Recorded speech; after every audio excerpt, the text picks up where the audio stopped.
Amid the current political turmoil, accountability and the National Accountability Bureau, NAB, figure most prominently.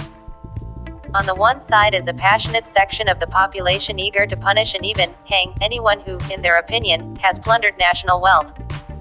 NAB is the prime instrument through which they wish to realize their wishes, as the institution has been at the center stage of this accountability drive during the past few years.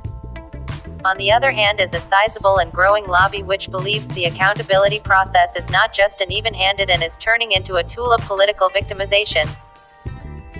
A number of politicians, businessmen and civil servants have been complaining and protesting about how the process of accountability is being conducted, but the most authoritative statement on the issue was given by Chief Justice of Pakistan Asif Saeed Khosa while speaking recently at the start of the new judicial year.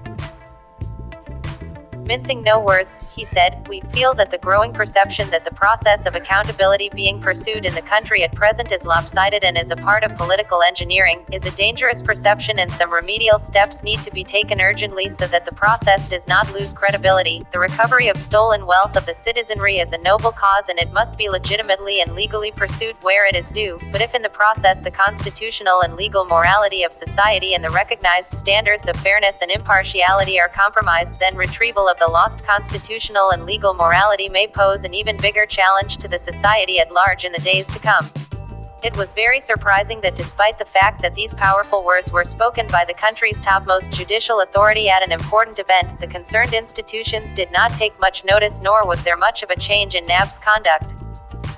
NAB is the latest of the accountability mechanisms with which Pakistan has experimented during the past 70 years or so.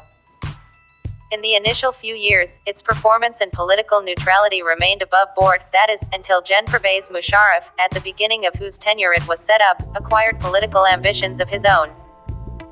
NAB then became the premier institution through which politicians were arm-twisted into switching their loyalties to Musharraf and his favorite political party, the PMLQ. Since then, though NAB has done some commendable work, its reputation as a neutral state institution has never recovered.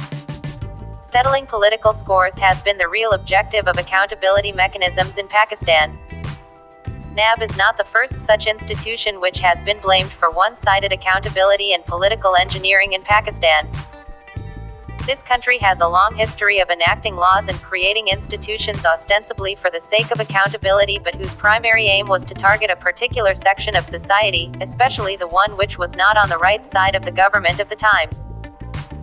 Pakistan's first Constituent Assembly passed the controversial Public and Representative Office Disqualification Act, 1949, (PROTA), that provided for the trial of public office holders and disqualification from holding public office for up to 15 years. The law was thoroughly misused against political opponents. In March 1959, the Martial Law Administration of Gen Ayub Khan promulgated the Public Offices Disqualification Order, POTA, along the lines of PROTA. It then went a step further and also promulgated the Elective Bodies Disqualification Order in August 1959. EBDO was meant to get rid of all those political elements that could offer resistance or come in the way of Gen Ayub's political ambitions. The system did not spare anyone against whom even the slightest charge of misconduct could be investigated. EBDO also provided for the possibility of voluntary retirement, in which case the inquiry against the public official was to be dropped. Over 6,000 persons were hit by EBDO, the majority of whom either opted to retire or were disqualified. In the post-Musharraf era, both Nawaz Sharif and Benazir Bhutto used their own peculiar accountability devices to destroy their political opponents. Even the presidents of the country acted in a partisan manner when they established special accountability cells within the presidency to institute cases against the prime ministers sacked by them. The Ehtisab Bureau, established from 1997-1999 by then Prime Minister Nawaz Sharif under Senator Saifur Rahman, earned special notoriety for torturing and aggressively convicting political opponents, especially Benazir Bhutto and her husband Asif Zardari. This history sadly tells us that impartial accountability was perhaps never the objective. The idea was to settle political scores in the guise of accountability. The NAB law was improved after it was amended to provide for the bipartisan appointment of the NAB chairman by the Prime Minister after meaningful consultation with the leader of the opposition. But 20 years down the line, after experimenting with various brands of accountability, now 1999, or the NAB law as it is more commonly known, needs to be reformed because the process of accountability must inspire across-the-board respect and credibility. If the NAB law has not been reformed so far, NAB is not to blame. It is the responsibility of the major political parties represented in Parliament to amend the law and bring in needed reforms.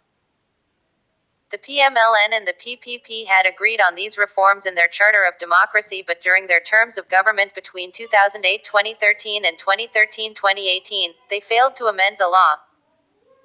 Even now, a broad agreement seems to exist among the major parties, including the PTI, about the need to improve the NAB law, but political confrontation does not allow them to pass the required amendments. Just a few days ago, among a number of ordinances bulldozed through the National Assembly by PTI legislators was one stipulating that those convicted under the NAB law of having committed corruption of over 50 million rupees will be incarcerated as Class C prisoners. As long as political expediency and the temptation to harm political opponents remains the priority, the accountability process will continue to be perceived as a tool of political engineering, to borrow the term used by the Chief Justice of Pakistan. The writer is president of the Pakistan Institute of Legislative Development and Transparency. President at pildat.org. Twitter, @abpildat. Published in Dawn, November 10, 2019.